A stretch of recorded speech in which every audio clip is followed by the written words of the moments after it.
Bonjour à tous, voilà encore une dernière vidéo pour Martin, pour anglais aujourd'hui. Toujours mon café à la main et qu'est-ce que nous allons faire? Nous allons parler des temps, comment conjuguer des verbes en anglais. Et alors, donc, j'ai ici en rouge, j'ai chaque fois écrit quand on l'utilise et j'ai toujours écrit les verbes ici, vous voyez, en noir. Ok. Pourquoi il y en a deux qui sont en gras? Parce que c'est ça qui est important.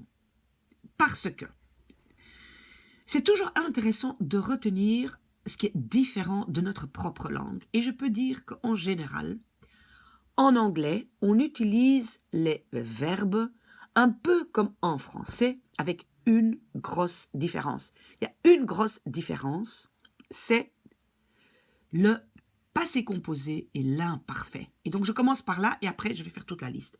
Mais donc, si vraiment vous n'avez pas le temps d'étudier les temps, retenez une chose, je peux faire plus ou moins comme en français, sauf le passé composé et l'imparfait. Et c'est quoi la différence? Si moi je vous demande en français, mais qu'est-ce que vous avez fait le week-end passé? Vous allez dire,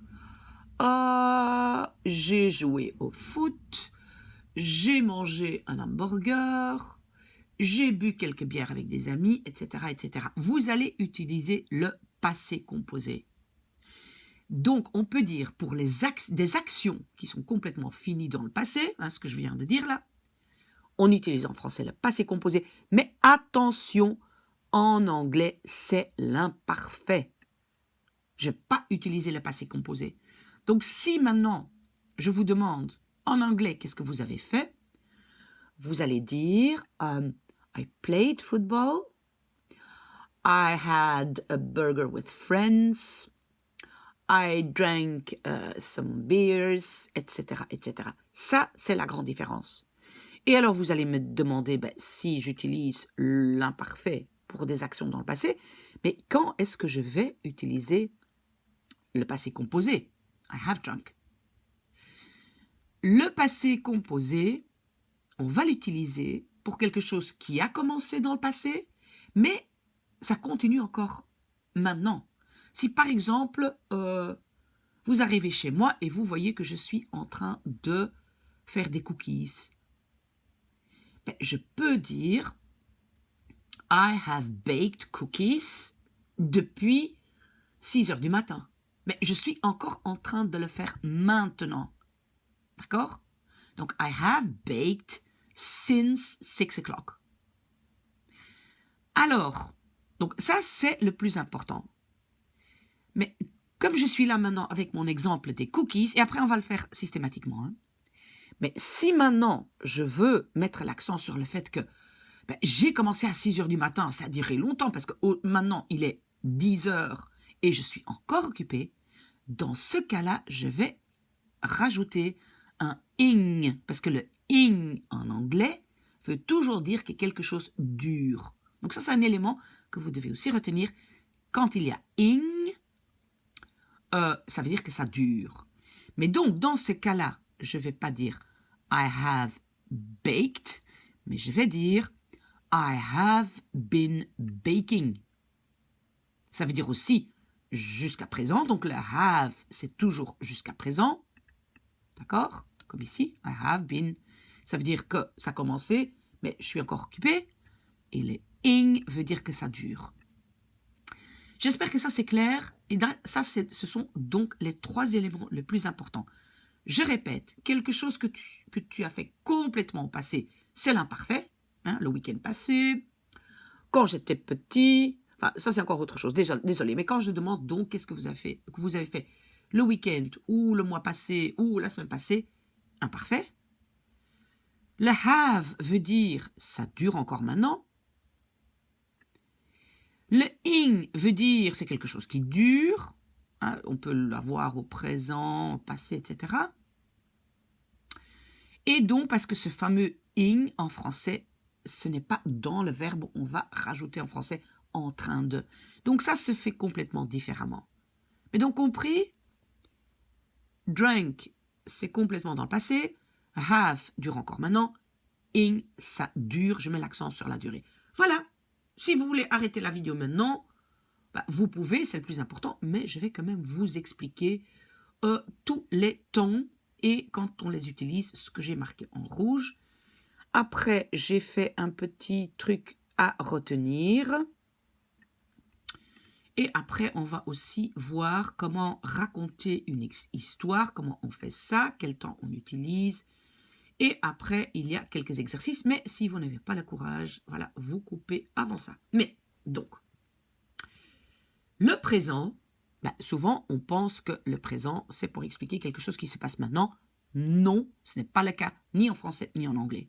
C'est pour expliquer quelque chose qui est très général, une habitude, voilà. Une habitude, une routine, voilà. On peut rajouter usually, ça veut dire d'habitude. C'est quelque chose qui est toujours vrai. Je vais donner quelques exemples. I drink coffee every morning. Voilà, c'est une habitude. Parce que si je veux dire que je suis en train de boire un café maintenant, ben, je vais utiliser I'm drinking. Le ing veut dire que ça dure et ça dure maintenant. C'est ici, I am est le présent. D'accord? Ça, c'est le en train de. Mais quand c'est général, une habitude, I drink, et donc je peux toujours, si je veux, ajouter un mot comme usually, hein, d'habitude, normally, normalement, d'accord? Et par exemple, ça compte aussi pour des choses qui sont toujours vraies. Par exemple, l'eau bout à 100 degrés. Water boils at 100 degrees. Voilà, c'est toujours vrai. Ok, donc, je dois faire attention à quoi? Parce qu'ici, je mets aussi à quoi je dois faire attention. Attention à la troisième personne. Donc, désolé, j'ai l'impression que j'ai un petit rhume. Désolé. Donc, he, she, it, troisième personne, je dois rajouter un S. Drinks, watches, attention, has, hein, le have devient has, does. Et donc, quand est-ce que je dois mettre un ES à la fin? Parce qu'ici, vous avez vu, je n'ai pas rajouté juste un S comme ici, j'ai rajouté ES. Mais quand ça se termine par X, S, Z, S, H, C, H, je dois rajouter un ES. Voilà. Ça, c'est juste petite... voilà, ne pas oublier un petit conseil. OK. Alors, I'm drinking. Pourquoi il fait ça? I am drinking. Pourquoi il fait ça? Donc,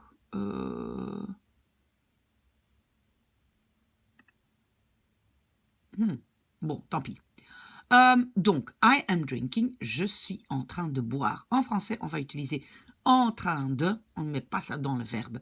Mais en anglais, ing, ça veut dire que c'est en train de durer et ici, c'est maintenant, le présent.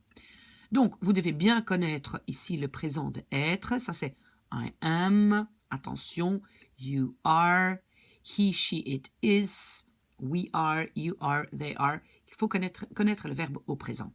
D'accord? Très facile. OK. Donc, ça se passe maintenant en train de. OK? Alors, donc, le passé composé. J'ai chaque fois mis aussi le nom en anglais, mais bon, pas très important pour moi de le savoir, mais en anglais, on dit present perfect. C'est le passé composé. Attention, quand c'est he, she, it, c'est has. Le have devient has, d'accord? Et attention, quoi encore, c'est la troisième colonne des TP. Troisième colonne. Parce qu'ici, l'imparfait, on va voir, c'est la deuxième colonne. Donc, on apprend drink, drank, drunk. Drunk, troisième colonne. Drink, deuxième colonne. D'accord? Ok, et donc, j'ai déjà dit, quand il y a le have, ben, ça veut dire que c'est encore vrai maintenant. Parfois, ça veut dire c'est encore occupé maintenant. Mais parfois, on l'utilise aussi quand c'est encore vrai. Par exemple, si maintenant je dis ma meilleure amie est morte avant-hier, c'est encore très fort dans mes pensées et je peux utiliser have. Oui, j'admets que l'exemple n'est pas très chouette, mais bon, désolé. Ok, alors, imparfait, I drank. Attention, donc en fait, on appelle ça le past simple. l'imparfait. Pour moi, vous ne devez pas connaître le nom en anglais. Attention, deuxième colonne de TP. Drink, drank, drunk, c'est le drank. Et c'est quelque chose qui est complètement fini dans le passé. C'est le week-end passé, c'est le mois passé, c'est l'année passée. D'accord? OK. Alors, ici, on a ce qu'on appelle le present perfect continuous. Le continuous, ça c'est le ing. Perfect, ça veut dire il y a le have. OK? Et donc, le fameux ing, c'est en train de. Et comme j'ai dit, si c'est quelque chose qui dure encore maintenant, have, et que je veux mettre l'accent sur le fait que ça dure, mais ça dure, alors je mets ing. Si maintenant tu veux dire, j'ai attendu ici déjà depuis ce matin et je suis encore en train d'attendre maintenant, franchement, ça n'avance pas, on dit I have been waiting since this morning. D'accord? Donc souvent des mots comme since, hein, je vais mettre peut-être entre parenthèses since, ou par exemple for 2 hours, hein, depuis déjà 2 heures, etc. Donc parfois je dois bien regarder ce qui a marqué comme mot flash word, hein, un mot flash, d'accord? Alors, the past perfect continuous, en fait ici, c'est en français le plus que parfait, plus ing, plus en train de. Donc, c'est un peu comme j'avais bu, mais je veux mettre l'accent sur le fait que ça dure. Donc, en français, je pense que je vais dire j'étais en train de boire. OK, donc I had been drinking. J'avais déjà été occupé à boire depuis 2 heures quand ils sont arrivés. I had been drinking for 2 hours when they arrived. Donc, on l'utilise comme en français. Juste le ing met l'accent sur la durée et en français en train de. OK. Alors, on a une expression, et cette expression, vous devez aussi mettre dans votre vocabulaire, I used to. C'est donc une habitude dans le passé, comme par exemple, quand j'étais petite et j'allais à l'école du village. Et en français, souvent, on va juste utiliser l'imparfait pour dire, je vais d'abord le dire en français.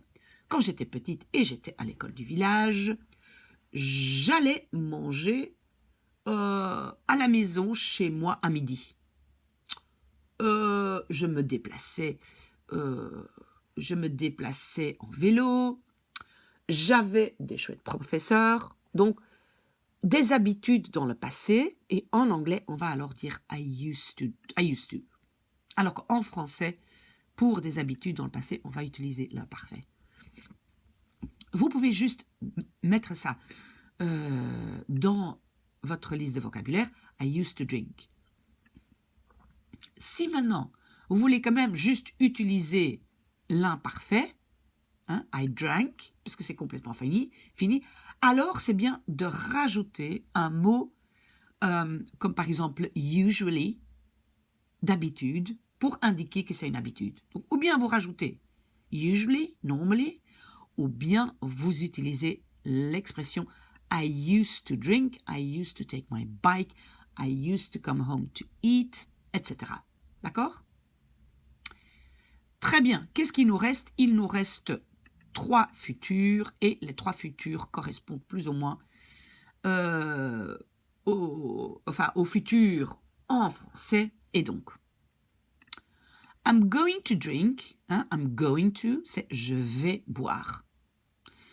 Probablement, vous le faites sans réfléchir en français, mais quand vous dites je vais boire, c'est quelque chose que vous avez déjà arrangé, programmé, planifié dans votre tête. Dans 3 jours, je vais partir à la mer. Je vais partir. I'm going to go, I'm going to leave. On appelle ça arranged future parce que c'est déjà arrangé. Vous voyez, c'est déjà arrangé avant. Mais parfois, et maintenant regardez bien, ce sont des prédictions basées sur des faits visibles. Imaginons que, oh là, il y a beaucoup de nuages qui arrivent là, je vois les gros nuages, des nuages gris, et moi je vois il va pleuvoir. Donc je peux dire it's going to rain. Pourquoi? Parce que j'ai vu les nuages, j'ai vu des faits visibles et donc je peux prédire, it's going to rain. It's going to rain. Vous allez voir que si c'est pas basé sur des faits, si c'est votre opinion, c'est plutôt le futur simple, oui, ok, mais ça c'est pour après. Donc, I'm going to, c'est quelque chose, on sait que ça va arriver, c'est planifié, etc. On peut aussi dire I'm drinking au lieu de dire I'm going to drink. Vous voyez, c'est exactement la même chose. On peut essayer de faire la comparaison avec le français en disant que, en français, on peut dire aussi demain, je pars à la mer. Demain, je pars, c'est un présent, mais demain, je pars, on peut dire ça même si c'est un futur. Donc, retenez ça comme un petit bonus. Hein, vous n'êtes pas obligé de dire tomorrow I'm going. Vous pouvez juste retenir tomorrow I'm going to go, I'm going to leave. Mais vous pouvez aussi juste utiliser le present continuous. Si vous n'avez pas envie de retenir ça, vous l'oubliez parce que vous avez déjà un futur ici. Mais alors, le dernier temps, c'est le futur simple. En anglais aussi, future simple. Et ça aussi, c'est exactement comme en français, mais comme je vous dis, je pense que vous le faites automatiquement. Donc, je prends d'abord l'exemple de quelque chose qui n'est pas encore planifié.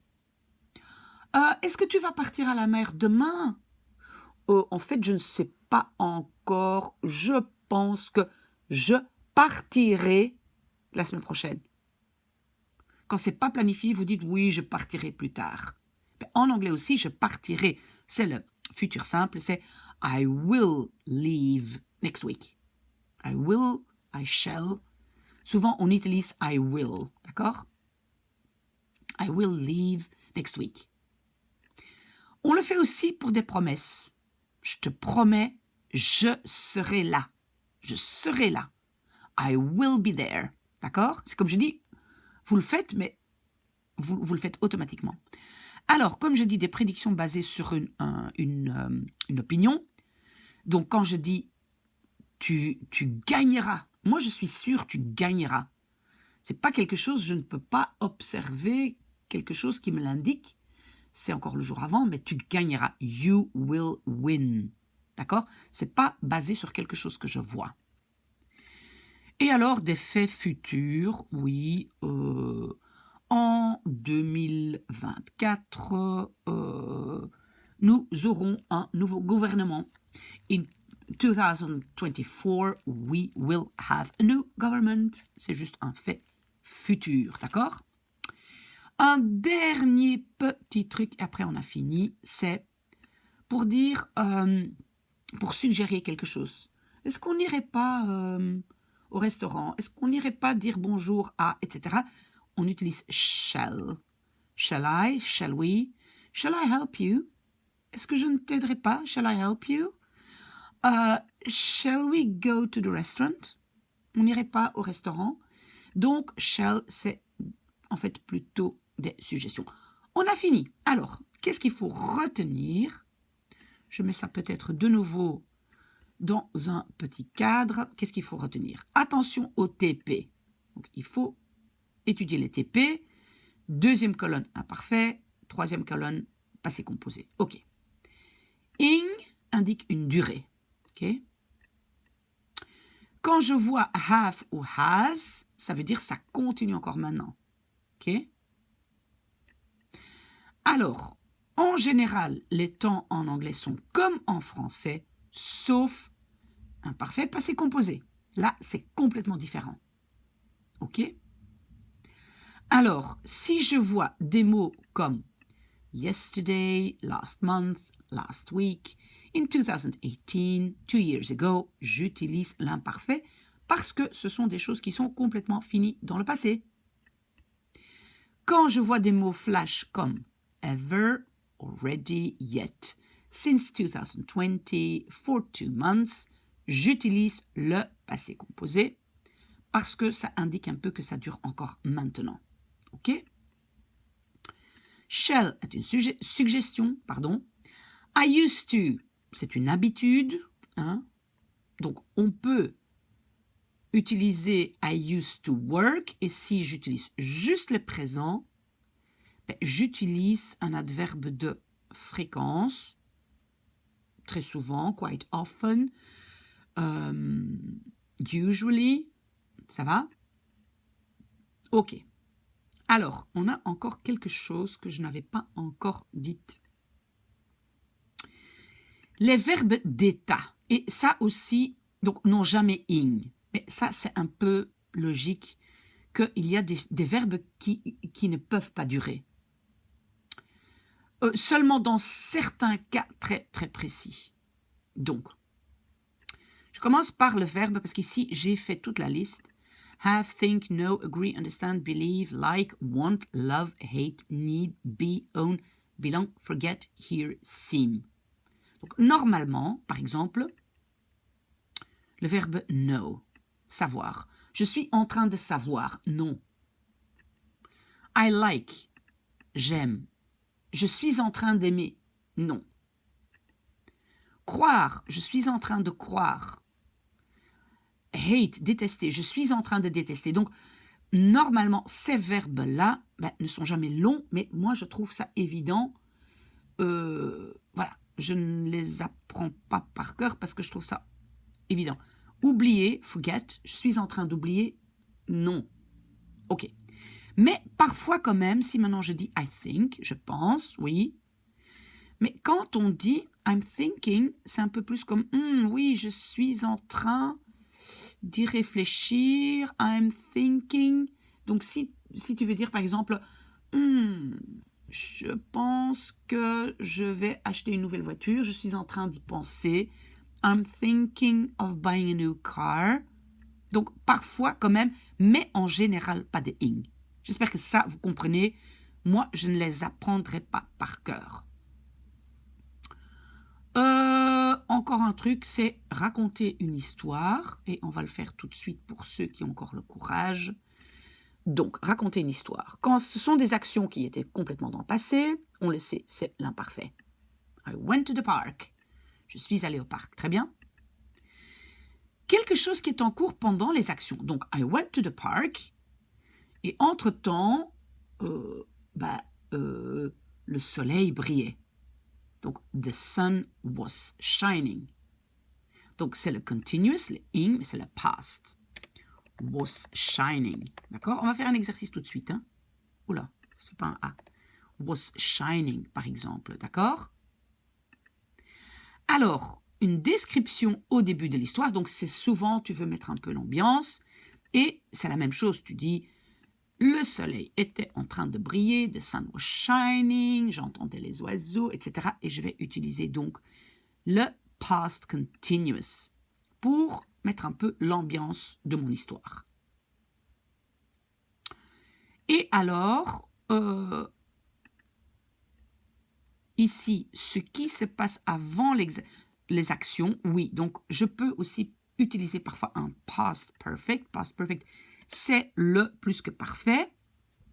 Par exemple, I had taken, j'avais pris. Ben, en fait, ça aussi, vous le faites automatiquement, mais vous pouvez vous imaginer que ça, c'est quelque chose qui s'est passé avant autre chose dans le passé. Donc, je suis allée au parc, mais avant ça, j'avais pris, je ne sais pas quoi. Donc, voilà, ça ici, à mon avis, c'est assez logique. On va faire maintenant un exercice. Voilà, il n'est pas très, très long, donc courage, courage. Alors, le soleil brillait et j'étais assis sur la pelouse dans le parc. Donc, c'est un peu la phrase qui introduit l'histoire. So, the sun was shining and I was sitting on the grass in the park. OK. Donc, est-ce que vous voyez? Donc, c'est pour dire, ce n'est pas, ça durait. soleil brillait. On le dit en français aussi au passé. Le soleil brillait, j'étais assise dans le parc sur la pelouse. Pardon. Je prends vite un peu de café. Voilà. Donc, en anglais, on utilise le past continuous. Ici aussi, past continuous. Was sitting on the grass in the park. Des enfants couraient partout et ils faisaient beaucoup de bruit. Oui, en fait, c'est encore toujours la description du début. Donc, children were, attention, hein, was devient were, running everywhere. Were running everywhere and ils faisaient beaucoup de bruit. They made a lot of noise. Voilà. Pas bien, made, parce que là c'est fini. Donc, they were making. Vous voyez? Désolé. Donc, they were running. They were making. Si maintenant j'avais écrit they made a lot of noise, ça, je peux dire ça après, quand je suis de retour chez moi, je peux dire, raconter l'histoire dans le passé, eh ben, j'étais dans le parc et il faisait beaucoup de bruit, they made. Mais ici, c'est encore occupé. Et pourquoi j'utilise le passé? Pour faire une description. Parce qu'en français, je vais dire ça aussi. Des enfants couraient. Vous voyez ici en français aussi, j'ai un passé et j'ai un passé. Et ça dure, donc j'utilise le ing. Ok. J'avais cuisiné toute la matinée pour préparer le pique-nique. Ok. J'avais cuisiné. Donc, vous voyez ici, je vais exprimer ce qui s'est passé avant d'être assise dans le parc. Et donc, ça va être le plus que parfait. Donc, I had cooked. J'avais cuisiné, exactement comme en français. Mais je rajoute toute la matinée, ce qui indique quand même que ça a duré. Donc, moi, je ne vais pas dire I had cooked, mais je vais rajouter les ing. Pour rajouter les ing, je dois mettre been cooking. I had been cooking the whole morning to prepare, etc. To prepare the picnic. D'accord? Donc, I had been cooking. I had cooked, ce n'est pas une erreur, mais comme j'ai dit toute la matinée, je mets l'accent sur la durée. D'accord? Normalement, je ne cuisine pas. I usually don't cook. Donc, I usually don't cook. Je mets usually. Je ne cuisine pas. On peut dire aussi... Non, attendez. On va faire comme ça. I usually don't cook. Ici, j'utilise cette expression. Donc, je rajoute usually.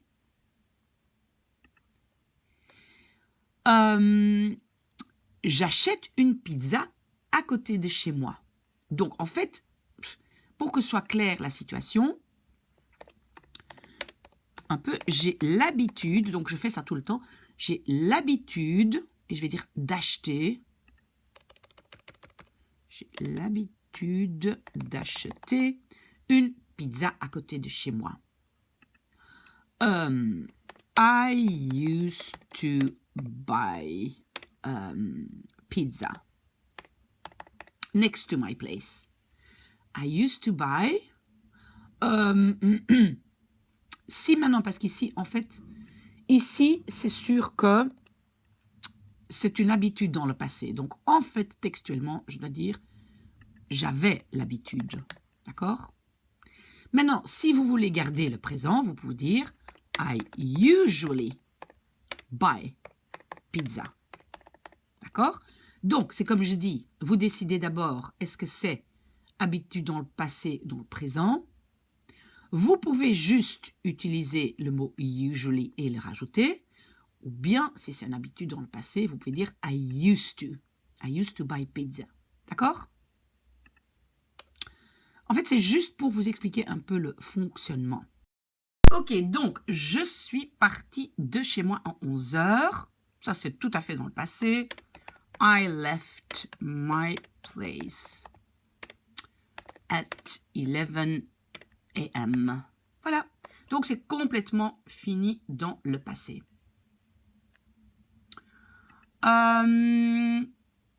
J'ai encore acheté une baguette à la boulangerie. Tout ça aussi, c'est complètement fini. I bought a baguette, a bread at the bakeries. Ok, ça c'est bien. J'essaie de me dépêcher un peu parce que je me rends compte que c'est une longue vidéo. Je suis venue au parc. Bon, je suis une femme, donc je vais mettre ça au féminin. So, I arrived at the park. Je suis arrivée au parc. C'est une chose qui est tout à fait finie. Alors, quand j'étais étudiante, je venais au parc très souvent. Et ici, on a vraiment un exemple de une habitude dans le passé. Donc, on va pas juste rajouter usually, on va vraiment utiliser I used to. Donc, when I was a student, I used to come to the park very often. Voilà. Pardon. Ok. So, I used to come. Et attention, I used to, c'est plus l'infinitif. Hein? I used to come to the park very often. Donc, c'est cette expression, je venais, j'avais l'habitude. D'accord? Au passé. Alors, un homme s'est dirigé vers moi et a dit, désolé, nous sommes en train de filmer. Donc, un homme s'est dirigé vers moi. Oui, c'est tout à fait dans le passé. A man came to me. Et il a dit, and he said. Voilà, ce sont des imparfaits tout à fait finis dans le passé, deuxième colonne. Et qu'est-ce qu'il a dit? Il a dit, sorry, we are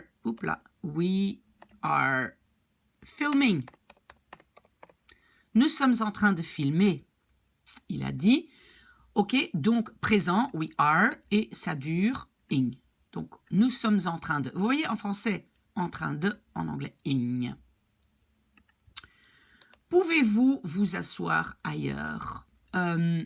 Donc, ici, pouvez-vous, c'est le présent, donc je peux utiliser can. Can you, mais ça c'est de l'autre vidéo, hein. Can you go and sit somewhere else? Can you go and sit somewhere else? Ok? Bon, si vous voulez que j'écrive une histoire encore plus longue, hein, pour vous entraîner, vous pouvez faire la demande. Je veux bien le faire, mais ici, je trouve que la vidéo est déjà très, très longue. Donc, demandez-moi ou bien ici en dessous de la vidéo, ou bien par maybe Miss A can help you at gmail.com. Voilà. Bonne journée à vous.